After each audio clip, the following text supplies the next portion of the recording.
The Santa Claus is a film that follows a character named Scott Calvin, who is a businessman for a toy company. Oh, and he occasionally is late when he's got to pick up his son for a Christmas weekend, and then he burns the turkey, and then they have to go to Denny's, America's Diner. But in the middle of the night, they hear rumblings and footsteps on the roof of their house, so they all come outside, and they see Santa Claus. He's on the roof. He gets startled, and he face plants all the way down on the front lawn. But I propose a theory. What if Scott Calvin was framed by Saint Nick? What if that whole shot was this Santa's original escape clause? Huh? I don't know. The Santa Claus persona in here is like witness protection. It's like Scott Calvin is now dead, and then Santa is born. It's very, very dark when you really think about it.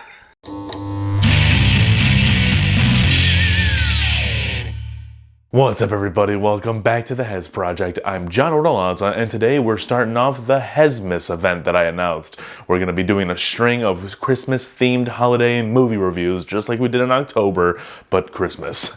And today we're kicking it off with The Santa Claus, starring Tim Allen from 1994.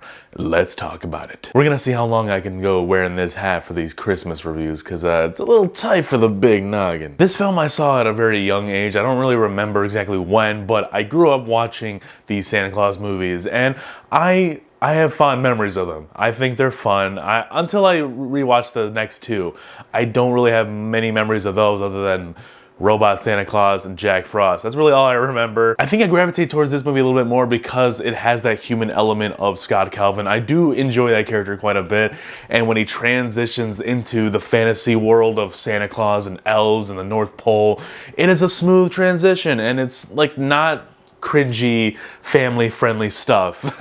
It's actually quite nice, and it ties into everything, and I like it. I love Tim Allen in the role. I think he pulls off the businessman, like, colliding with this fantasy world very well. It's so funny. It creates some very funny moments, like when he finally puts on the suit in the middle of the night to please his son, Charlie. And then when he goes into the little girl's house to put the Christmas presents out, she's sleeping, she slowly wakes up and sees them. He's like, "You're not Santa. Where's your beard? Why isn't it white? Why aren't you fat?" And then he says, "Well, Santa's watching his saturated fats. And do you want this doll or not?" And then he just chucks it at the Christmas tree and walks out. Like, thought that was the funniest thing, and it still makes me laugh every time I watch it. Charlie in this film, I gotta give him props, because you know how I am with child actors. They're very hit or miss, but he made me laugh. And he was saying things that normally, like, kids shouldn't say, and that's what a lot of movies do. They'll give little kids dialogue to say, and they'll deliver them pretty well, but you never hear kids those age saying those things. But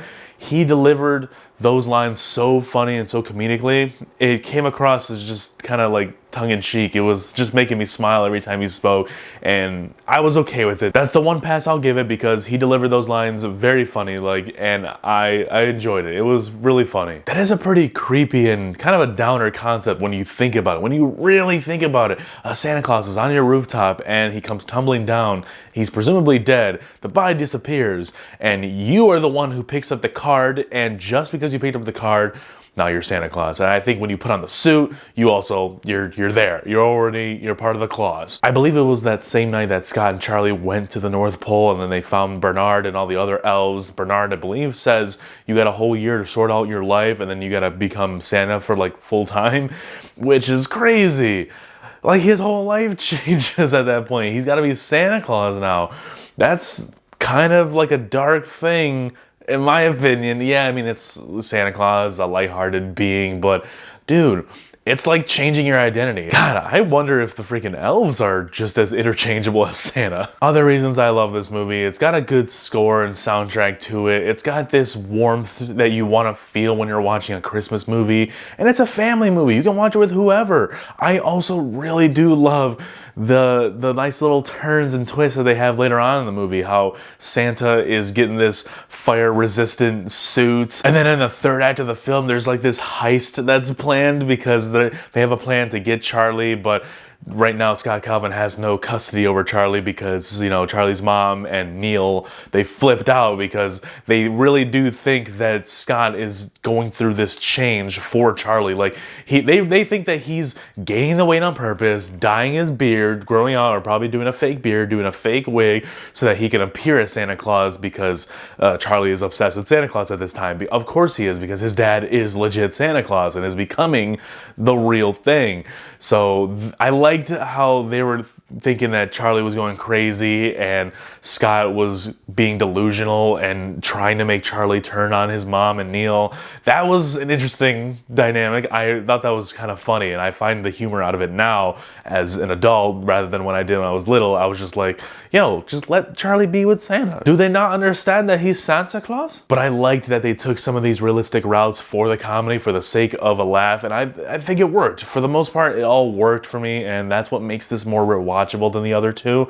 We'll get into the other two later time. Just one movie per Christmas event. So special effects aren't the best, but it's 1994 and it's a Christmas movie. Like, you can't pick on it too much. I don't care if it looks kind of wonky that he's going through the little heater pipe that comes out because there's no chimney, and then a chimney appears all of a sudden because he's Santa Claus and magic.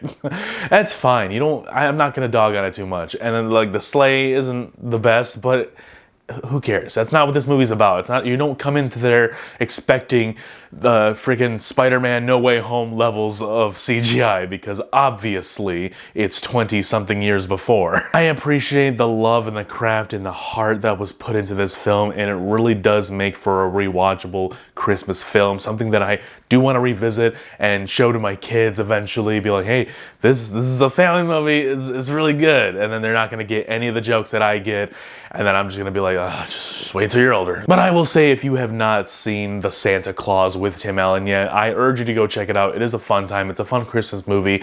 It's a timeless Christmas movie, I honestly think.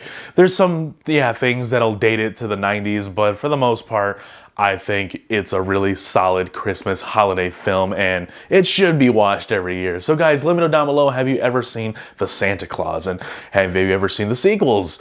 We'll talk about those later on. Leave a like and subscribe to the channel if you're new, guys, and be sure to stick around because I'm going to be covering more Christmas movies during this HEZ-MAS event. We got Bad Santa, National Lampoon's Christmas Vacation, Gremlins, Home Alone, Jingle All the Way, and Scrooged. So there's a lot of Christmas content coming to the channel, and there's more to come.